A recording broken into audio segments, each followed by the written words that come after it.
Mother Nature is very good at industrial design. For example, consider how well she designed your hands and fingers. Can you imagine better tools than these? And Mother Nature has included a fail-safe system to protect her designs from harm. A built-in warning system we call pain. When our hands are in danger of being cut, scraped, or burned, we wear gloves and use caution. When a strong light threatens our vision, we use sunglasses, goggles, or face shields. Pain is a form of motivation. We are motivated to protect our feet from harm by wearing boots and shoes. And pain motivates us to protect our bodies with clothing. Well, most of the time. But Mother Nature has neglected to incorporate enough pain into the design of our ears. In the natural state, surrounded by wilderness, excessive noise is not a problem. Apparently, nature did not foresee our modern civilization polluted by the bedlam of man-made machines. Otherwise, she'd have made our ears more sensitive to the danger. And perhaps she'd have included a flap of skin to automatically shut out any blast of dangerous noise, just as she has installed eyelids to help protect our eyes. As it is, nature has left us to fend for ourselves in a world of ever-increasing noise. Each of us is required to motivate himself and protect his ears the best way he can. Hi, I'm Major Nancy Shipman. Do you know the difference between sound and noise? Sound is pleasant. Noise is unpleasant. And the difference is usually a matter of personal preference. For example, Master Sergeant Baker, a top flight mechanic, likes to hear an F-4 engine run up. That's the sweetest sound in the world. But Airman Murphy, a new man on the flight line, would disagree. What turns Airman Murphy on is the sound of hard country rock music, a noise that would drive Sergeant Baker up the wall.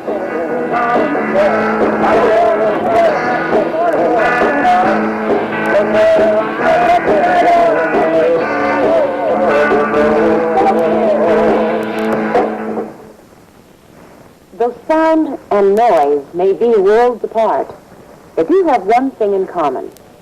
Either one can damage your hearing if it comes on too loud and strong. Unfortunately, on Air Force flight lines, we have a variety of noisemakers that do come on loud and strong. Maybe you have good hearing today, but how about 6 months from now? Or 6 weeks? Or tomorrow morning? Will you wake up and discover, hey, I don't hear so good anymore? Well, it needs to happen. And it won't happen once you've learned more about noise. Lieutenant Colonel Jim Palmer, aerospace physiologist, can explain in more detail. Colonel Palmer? Thank you, Nancy.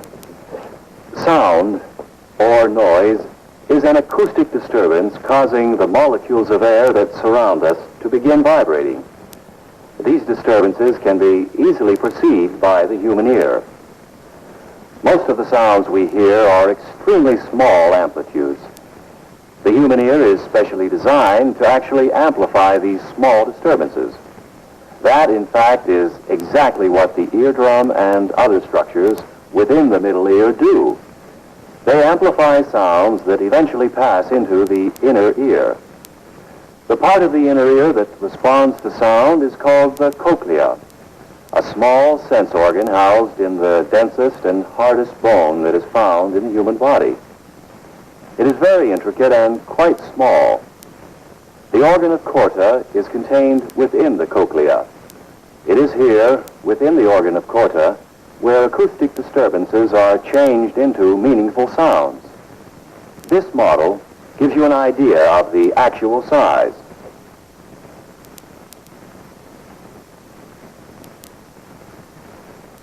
The organ of Corta alone contains about 78,000 intricate neural structures. The inner ear is also filled with fluid, so that only sounds that pass through the desired pathway the outer and middle ear, get to the nerve elements required for hearing to occur.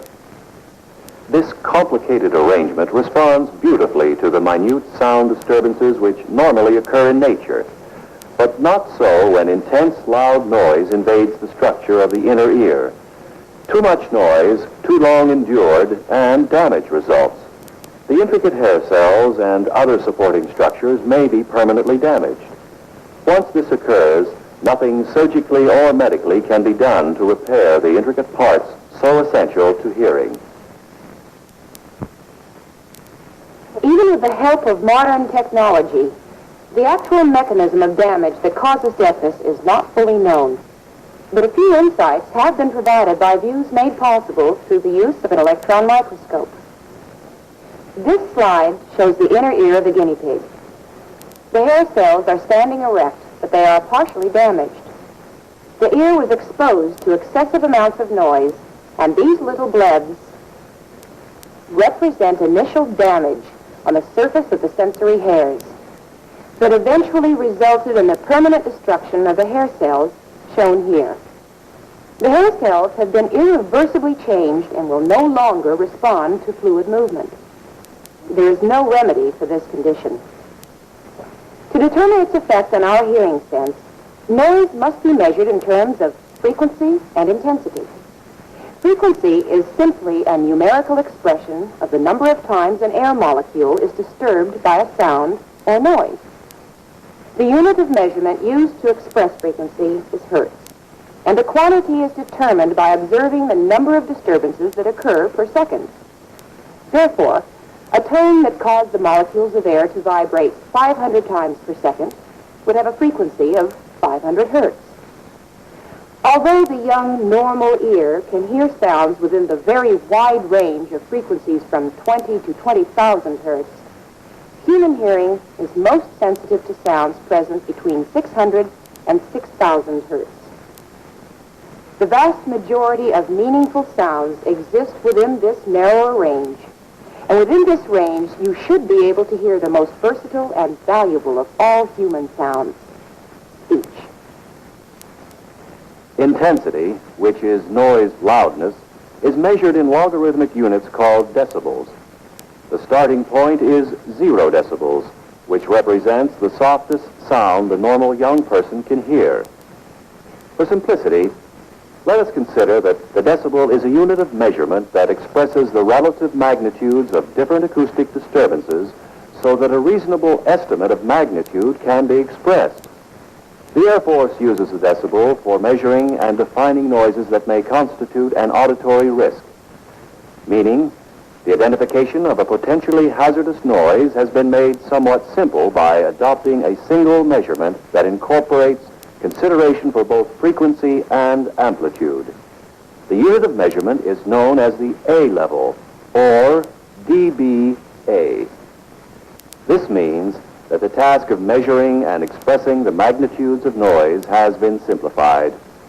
The A level is a simple measurement that parallels the response characteristics of the human ear at near threshold levels of hearing.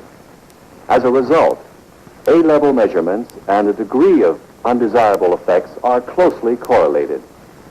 If a noise is present within a frequency range to which the human ear is not sensitive, then the A level decibel reading will likewise not be high.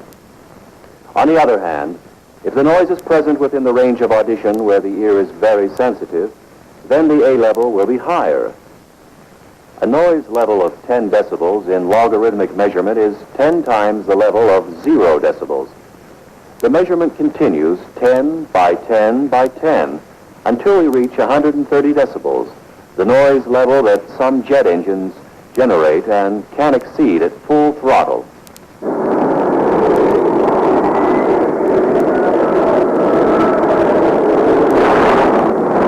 130 decibels is 10 trillion times the lowest level that the human ear can hear.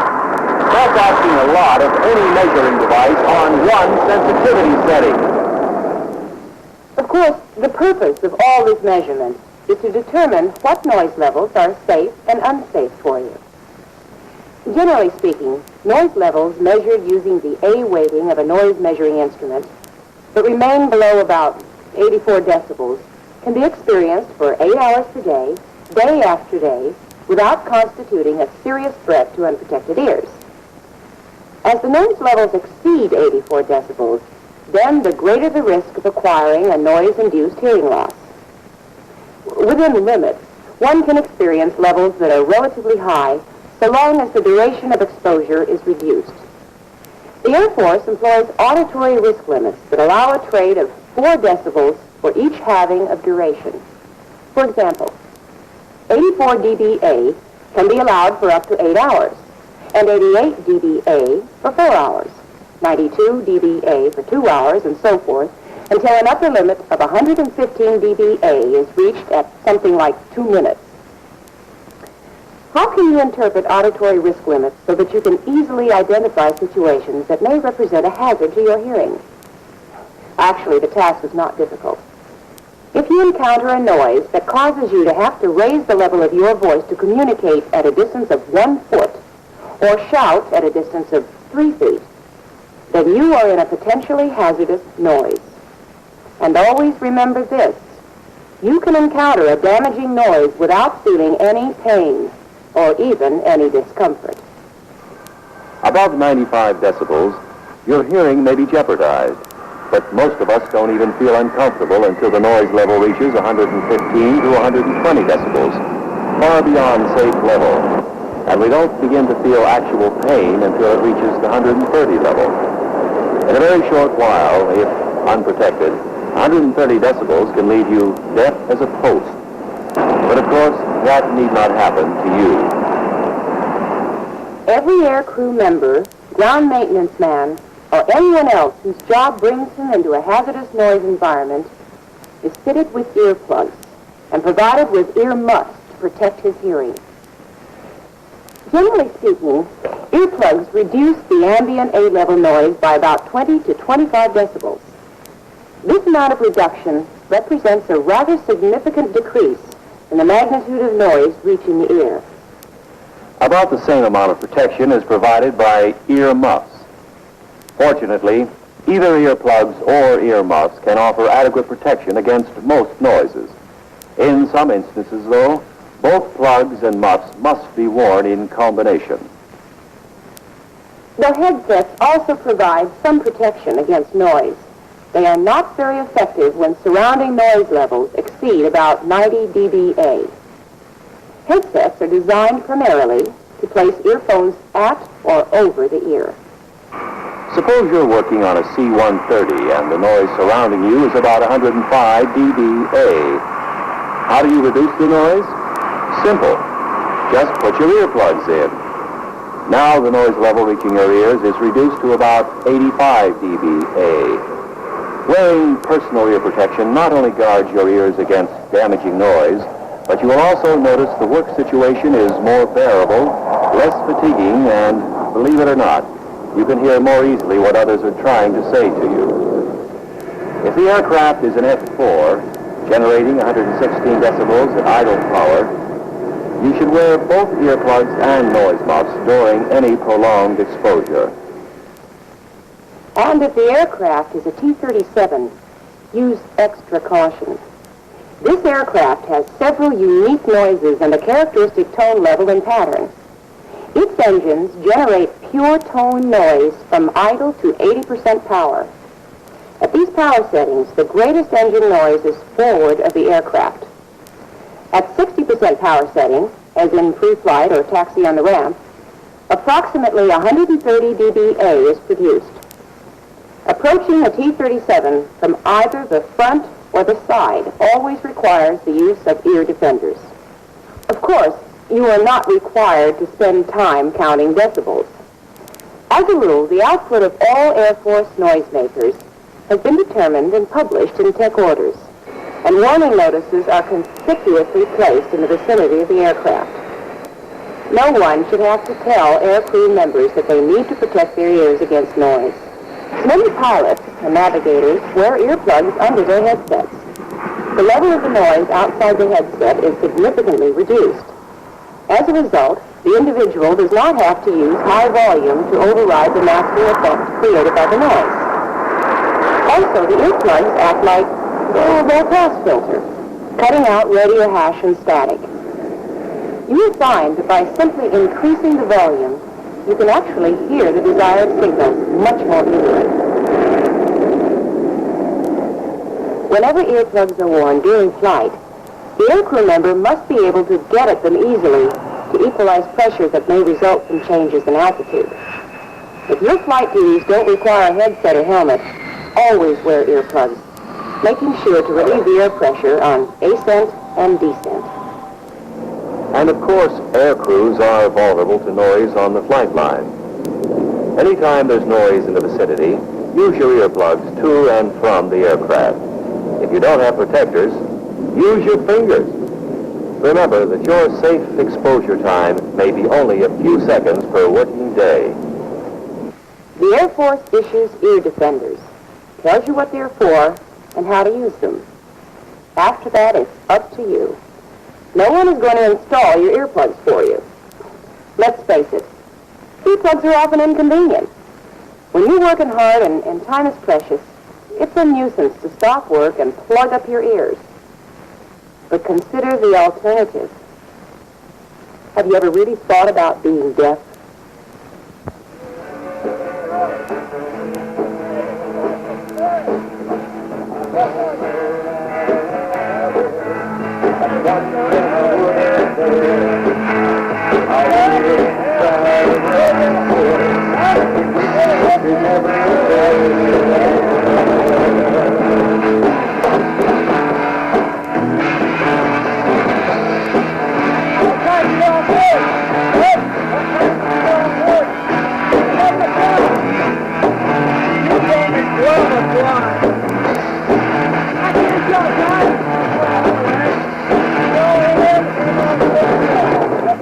Everybody, this is your sportscaster, Rick Castor.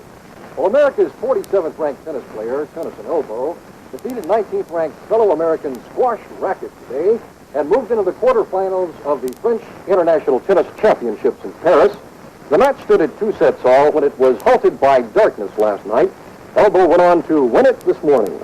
The results, 6-2, 7-5, 0-6, 2-6, and 6-3.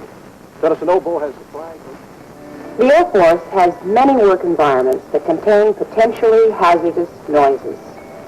But adequate protection does exist, and noise-induced hearing loss can be prevented. So think it over, won't you? While your hearing is still okay.